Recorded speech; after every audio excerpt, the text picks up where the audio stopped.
La Catedral de Santa María de Fiore es una de las maravillas arquitectónicas más reconocidas incluso en la actualidad. Pero, ¿qué es lo que tiene de especial? Y sobre todo, ¿por qué su cúpula es tan fascinante? Hola mundo, yo soy Miros Piz y en este nuevo capítulo de Arquitectura y Dibujo les voy a hablar sobre la Catedral de Santa María de Fiore y el arquitecto que se hizo más conocido por esta obra, que fue Filippo Brunelleschi. Me ayudaría un montón que a este video le comentaras, le dieras me gusta, lo compartieras o al menos copiaras el link como si lo fueras a pegar a otro lado para que así YouTube lo muestre a más personas. De verdad, eso me ayuda un montón. Ahora sí, vamos a empezar. Hubo más de un arquitecto involucrado en la construcción de Santa María de Fiore, ya que se inició su construcción en 1296 y se prolongó a lo largo de 175 años. Se considera a Arnolfo di Cambio como el primer campomaestro, o lo que se podría considerar jefe constructor de esta obra, y se enmarcó en el gótico italiano, que era una versión moderna del gótico popular de otras partes de Europa.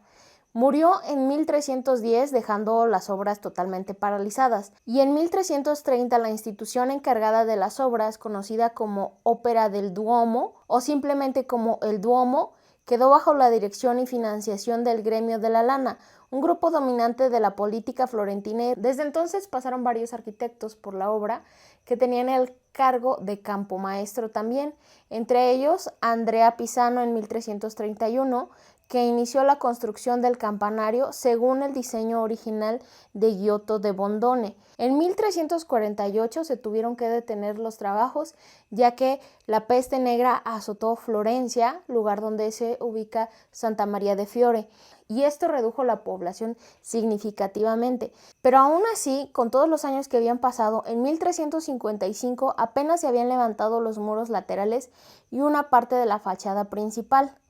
Francesco Talenti recibió el cargo de campomaestro ese mismo año.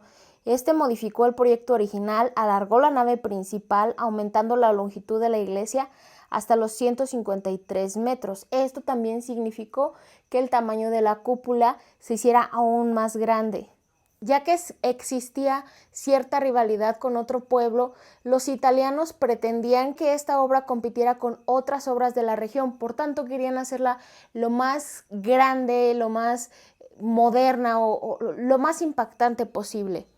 En 1359, Giovanni di Lapoggini sucedió a Talenti y se enfrentó al reto de proyectar una cúpula apta para cubrir el crucero diseñado por Di Cambio, es decir, el primer arquitecto. Su diseño era de un estilo gótico tradicional con muros delgados soportados por costillas exteriores y llamadas arbotantes, pero Neri di Fioravanti le desafió con una propuesta sin estructuras exteriores, distinta de las usadas en el norte de Europa. Su diseño se sostenía gracias a encadenamientos de piedra y madera ocultos en el cascarón de la cúpula.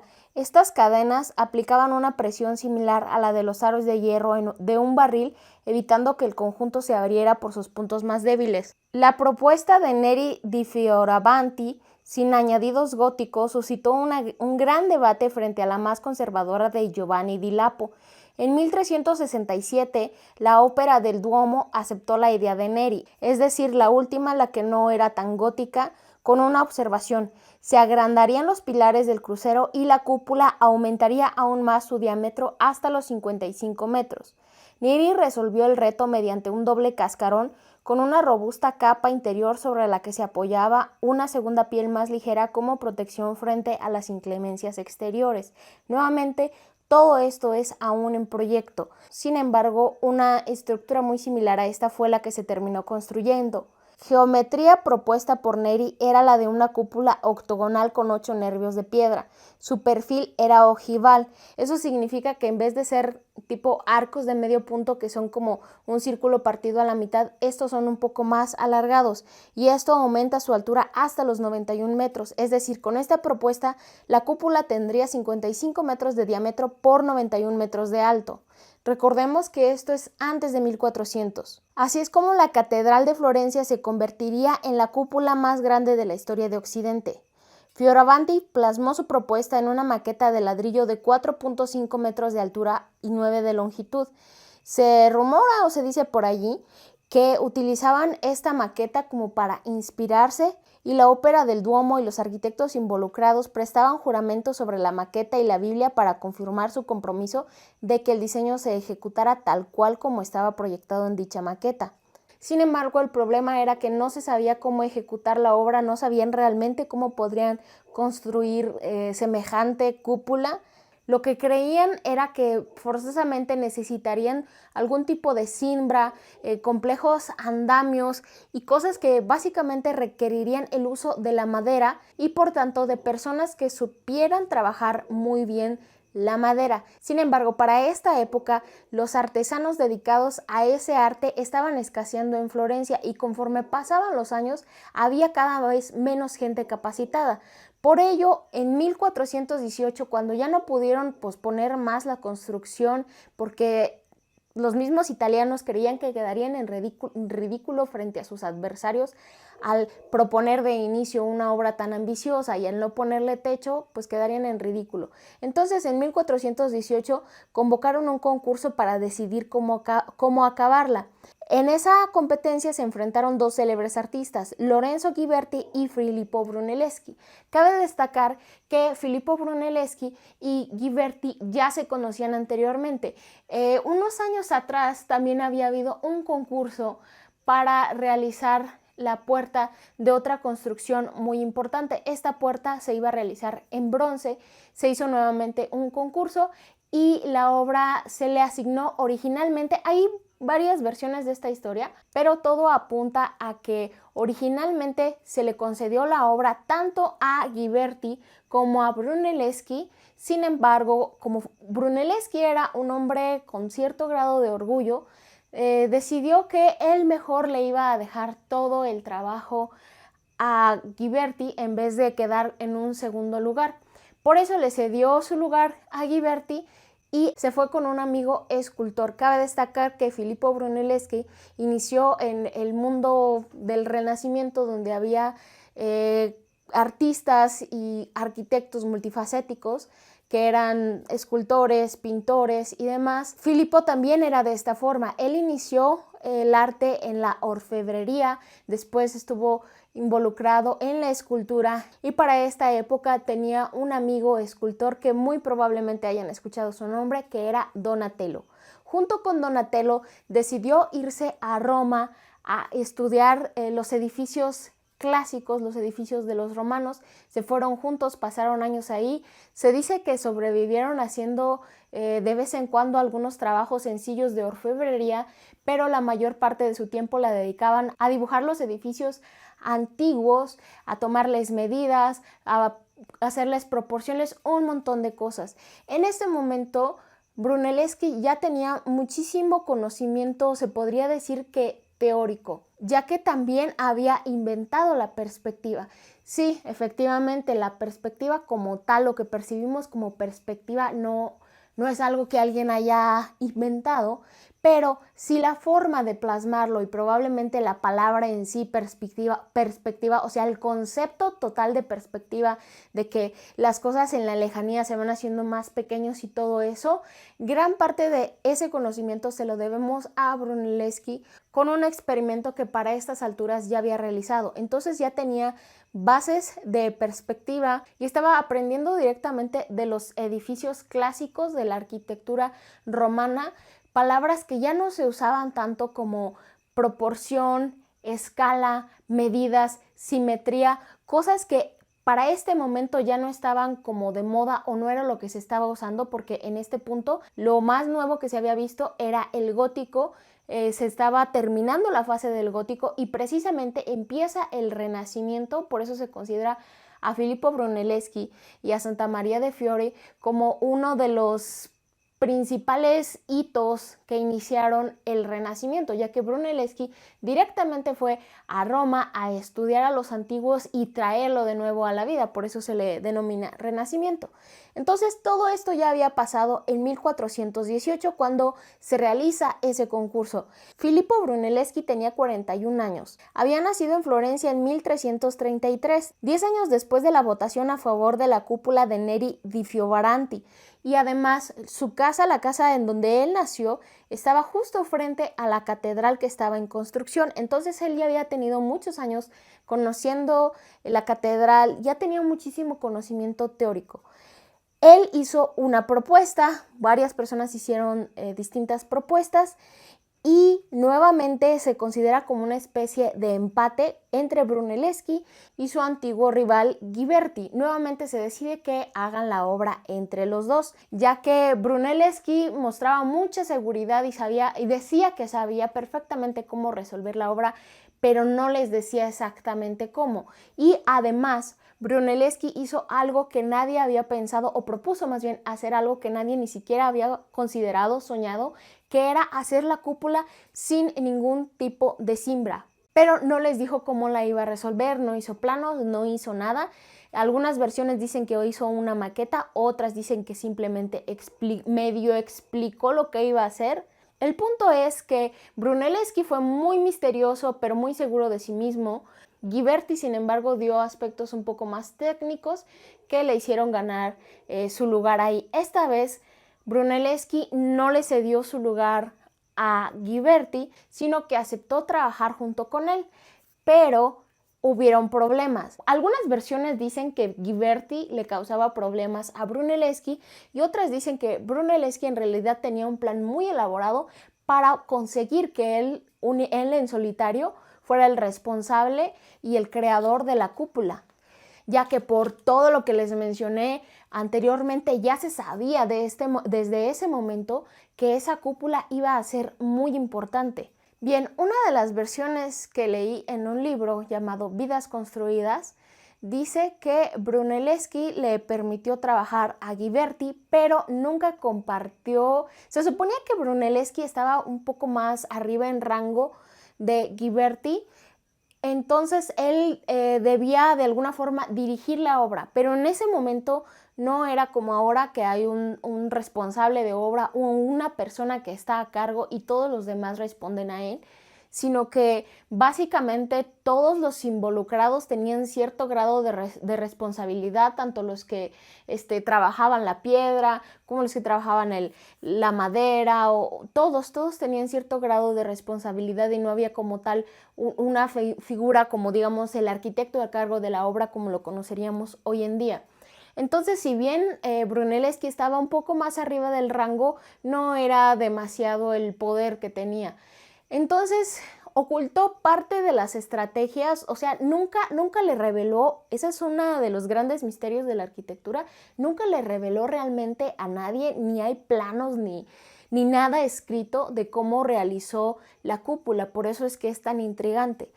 Entonces, lo que él hizo fue que más o menos dejó trabajar a Ghiberti y durante ese periodo también se estuvo ausentando continuamente, ya que hacía viajes a Roma nuevamente para tomar medidas, algunos datos que fuera necesitando para estudiar un poco más los métodos constructivos y otras cosas.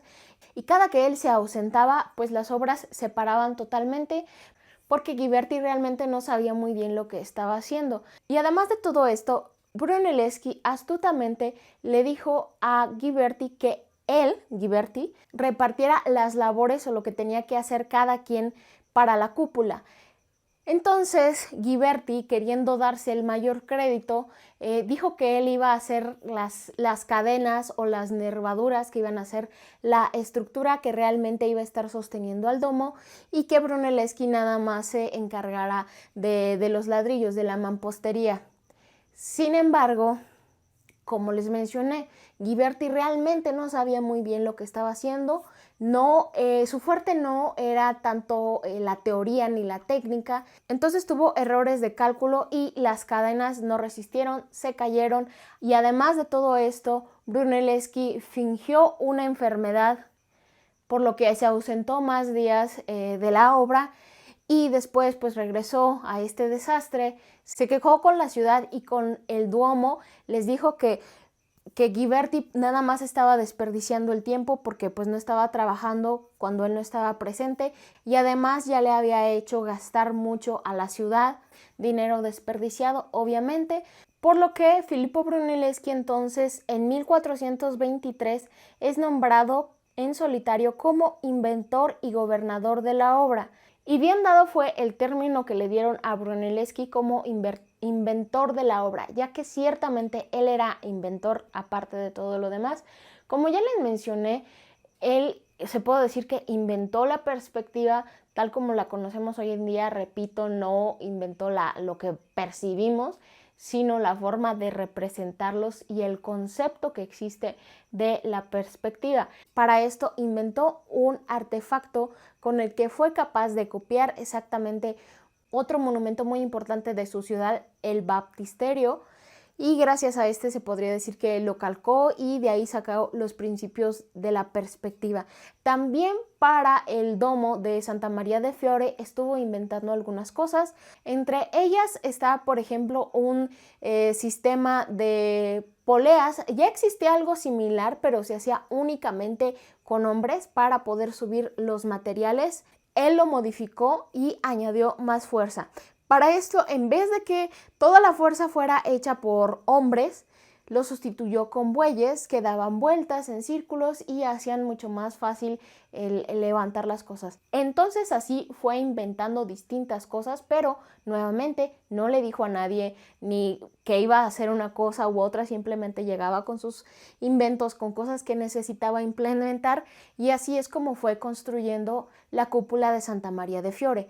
No se sabe actualmente a ciencia cierta bien cómo lo hizo, porque como no dejó ni bocetos, ni planos, ni escritos, se dice por ahí que algunas fuentes dicen que él hizo una maqueta, otras fuentes dicen que la maqueta que existía fue la de Neri, que hizo originalmente con la cúpula. Entonces no se sabe realmente qué fue lo que hizo o no.